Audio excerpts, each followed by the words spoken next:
Hi, this is Erik Coglianese with Transwestern's Capital Markets and Asset Strategies Midwest team. I'm an investment sales broker, and we're going to be reviewing quarterly trends for the Minneapolis-St. Paul market regarding sales. First, we're going to talk about debt. Why debt? Well, we're seeing a lot of volatility in the debt markets today, which is leading to wide variations amongst lender and debt terms. 5-year treasuries increased 98 basis points at the end of June 2023 compared to June 2022. Why is that important? Well, 5-year treasuries are often a benchmark for lenders. So 100 basis point increase in treasuries just shows you the type of interest rate increases that we're seeing in debt terms and the type of decrease we're seeing in cap rates and overall pricing. What impact has this had on the lending market? Well, according to the Mortgage Bankers Association, loan originations amongst CMBS debt were down 59%, bank lending was down 54%, and life co debt was down 73%. In specific asset classes, office was down 67%, industrial 72%, and retail was a standout performer at only an 8% decline. Regarding overall sales activity and trends, we're still seeing bid-ask gaps, although those vary widely regarding specific asset classes. And the seller financing or the assumability of debt can certainly help bridge that bid-ask gap.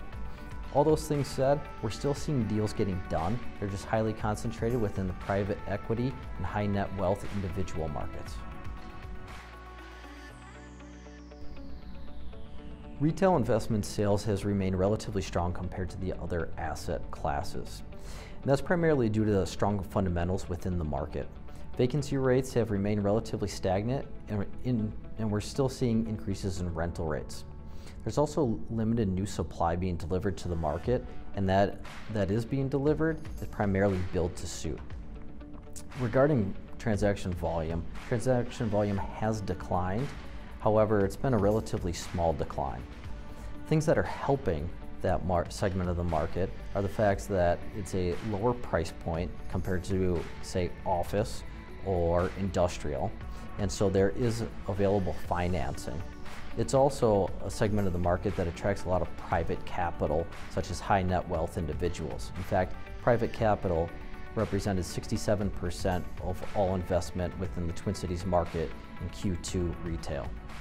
Things that are hurting that segment of the market, of course, interest rates and cap rates, and lack of 1031 buyers due to lower transaction volume. With regard to the industrial market, industrial asset class is exhibiting strong fundamentals, historically low vacancy rates primarily.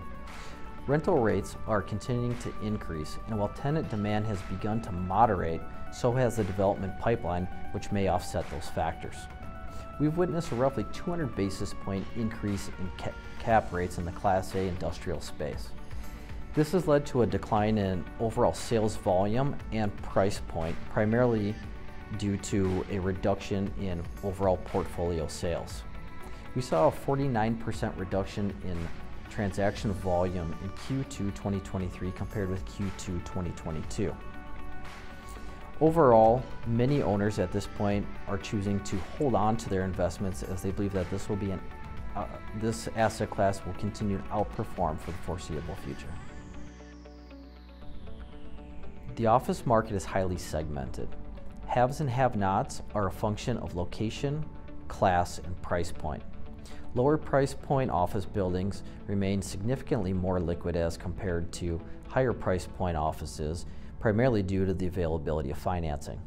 Stakeholders, investors, lenders, and special servicers are currently reevaluating their portfolios to guide their decision-making process. Underwriting remains a real challenge in office, and overall we're seeing a lot of stakeholders practicing patience. Primarily institutional capital and lenders are virtually pencils down in this segment.